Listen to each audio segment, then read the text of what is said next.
चल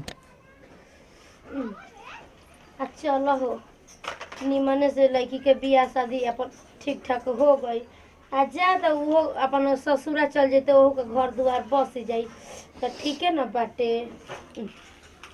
एगो तो कहिए से ताकत ताकत तो जाके अब बियाह सेट भइल हवे का हम चूड़ी पहनी चूड़ियो एक जगह ना ना रखी है सो हाँ ई कुल लड़की के ना चाहे कि माई के तनी कुल सही से संभाल के दे दही समझ में ना करेले कुछ आऊ का हम करियो हाँ तनी कोई बुझाता है करा अच्छा तो अब हमारो एगो एथू रहल हवे कि लड़की के हमारो बियाह शादी आज ना तो काल हो जाई तो अपना घर दुआरे चल जाई तो जाए तो ई बाकी मन के श्रद्धा में पूरा हो गई।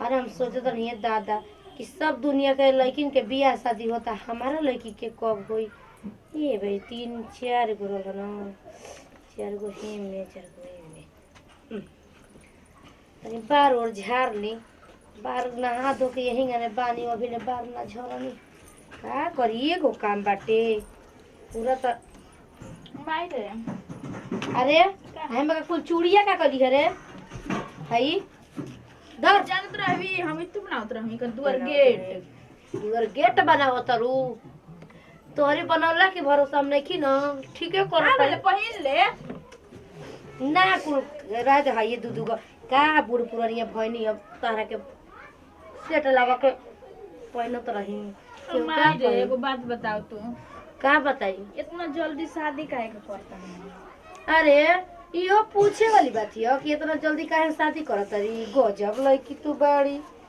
हैं माने इतना भारी हो गलनी तो के कौन ची माने इतना भारी हो गलनी हमें कि तू कह तड़ी की जल्दी शादी करके हटा मारा बेके थप्पड़ ना की जानिए जी बोलिए हम कहां बेरा में रहू ए मुंह में लगावे लिया भारी के बात बाटे देख त ठीक लागता हां ठीक लागता सीख ढंग जेबू ससुर अब से सीखब थाबे ना जाए त पैरब रे तो हम तो का करता माना कनी का तो तो इना कहली के तनी सिखा दे ओढ़ाए पहने के हां अब तारा हम बैठा के सिखावल करी न चल अब शादी दिन नहीं करे के हम पहले बता देते हैं कहबो मत करिए ए दादा के हमरा के अभी शादी होती नहीं करे के ई का बतियोते रे बुझब तू अभी बता मैं तो हमारे उम्र कितना भइल बा कि तू इतना जल्दी हम शादी करत रे तो खेले खाए के हबू लइका ना हव ठीक है ना बात बतिया बता लइके माने ज्यादा उम्र तक रहेला सो लइकी जल्दी कम उम्र में शादी हो जाला माने बरो झाड़ देवी के बड़ा बड़ा कराबी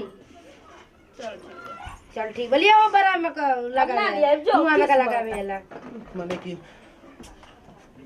भाई भाई का हो अरे कुल का हो कुल आई टेंटवा बजवा कुल समय कैसे होई के गने होई के गन होई हाथी घोड़ा लिया के होई तो महंगा तक मांगा तड़ा सा पैसा 12,000 के बात रहे तो 17,000 रुपया मांगा तड़ा सा हमनी को गरीब दुखिया बानी जा के गने का विचार होई रे अच्छा गरीब दुखिया बाइन जे तो वही में कम बेसी काहे ना कहला हा तो हमनी के 4 बाई या 15 बाई का हमनी टेंट ना चाहिए हमनी के 3 या 8 बाई टेंट चाहिए हमनी के मान ली कि बड़कवा नहीं की ना हैं कि हमके तंबू बम्बू बांध के अनाज बाजा बांध के करी जा हमनी के जितनी में बानी जो मने बड़ा का बड़ा तो लड़की के बियाह बार होखेला कि एके बार होखेला अरे ना रे भाई हम बुझतानी लेकिन पैसा के हिसाबे से ना हैं अब देख 1.5 लाख रुपये बाटे ओही में करे धरे के बाटे ओही में खियावे के बा पियावे के बाटे माने कि का करे के बा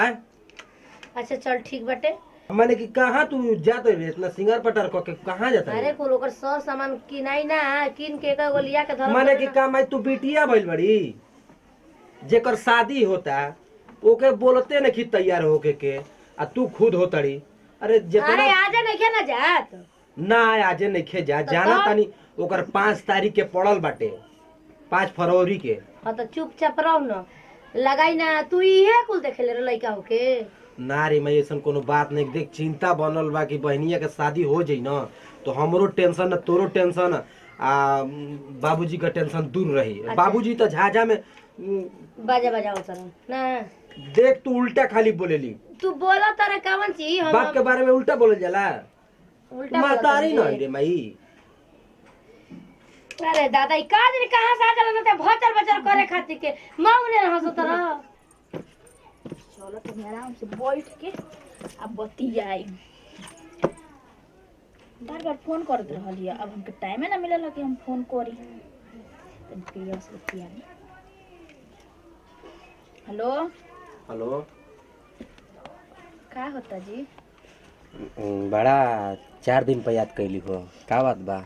4 दिन पे हम तो रोज याद करी ना, दिमाग में कहाँ रहता है आज का। केहू और फोन उठाओ थे, हम जाना तानी, हम थोड़ी रहे हमारा आवाज बदल के केहू और उठाओ तो के कारण से ये बतियाओ तो उठावेला जी, आपके अलावा हम और के देखबे ना केहू करी। दूसरा से ना बात करेलू।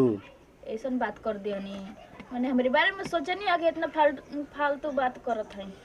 फालतू में बात का बा, अब जोन बात सच बा उहे ना। ये बानी आपे हमारी खातिर सब कुछ बानी जी, एंगने मत कहीं जानता नी। उमाई के समझना तो हम उल्टा सीधा बोलिए देता नी कि मैंने शादी ब्याह ना करब चाहे और कुछ।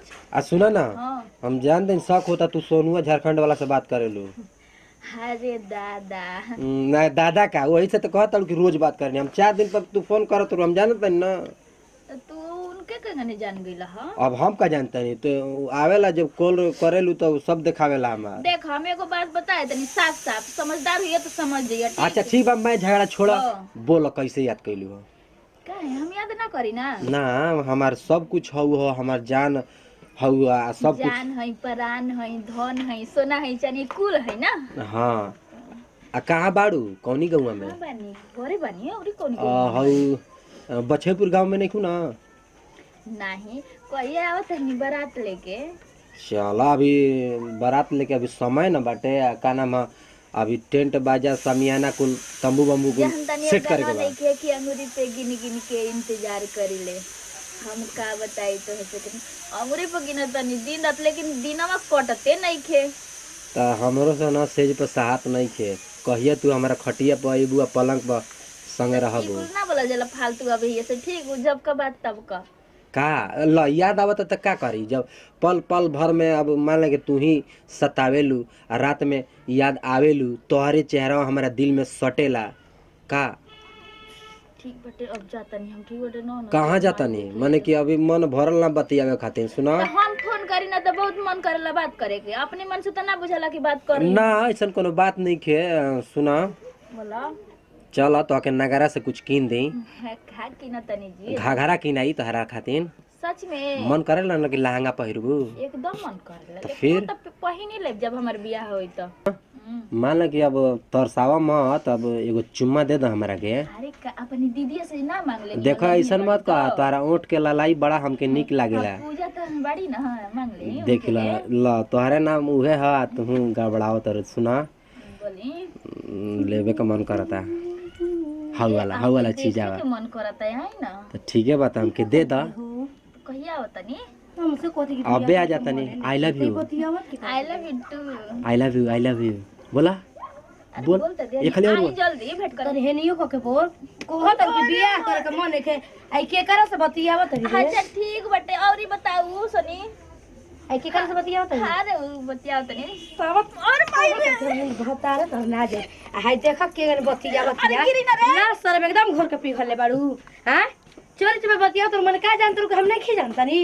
हां मारे आई लव यू दुका बोलते माने हम ई नहीं सोचत कि हम कपड़ा के ऊपर बानी, हम कुछ सुना नहीं है तोर बतिया का बतिया बतानी। हां हमारी मुंह पे पॉलिसी मारत कि बियाह करे के मन नहीं के आई लव यू के कर से बोलत रू। हां माने बापे से बोलत रहलू हां दे दियो मारो लाता से कि खून फेंक के मरिए जे बुच्छा छुन्नर कहीं। माई रे मैं मिठाई मोर मिठाई बुक कर देले बनी, एकदम साटा बुक बटे एकदम। हां त यो बुके बिया ई कौन बिया मैं ऐसे काहे बोलत रे? कह दे तो रहनिया। अरे माई तो कह दे हम बच्चा उतरनिया सोनिया से भैया दैया के कह दिए। देखी नंबर देखी 1 मिनट दे तनी किधर होते हो का बोल बरे माई? ल देख ल डिलीट तो करिए दे। कुछ ना भले ठीक अरे बटे। तो सोनी सुमन लिखल हां बटे। देख ल ई कुछ नहीं के भाई तू चैन से जीवन काम बैठे काम कर ठीक ना, बाकी कर व्यवस्था हम करत हैं। चल अरे भाई का बोल बा? अरे कुछ ना खबर खेबे बा ना, मुंह का बोले के आदत हवे बार बार चैन से बैठ ला जाते तक तनी भागो तू खाई ले बियाऊंगा। हलवाई के पैसा दे। हां जो जाके वो काम कर जो भैया ठीक है। ए बिया तनी छोला ले ले ठीक। जा तनी। हां भैया छोला ले ले हो, लइका ना होके के बाटे ओइ से छोला ले ले हो। ये सुने पर लागल बाड़ू बेहाया काहे की। अरे जा हो जा, ई तो कह के तार दिन बारी ध देले बानी न, त कौन ठीक बाटे उड़हरिए कर तू लेके तू।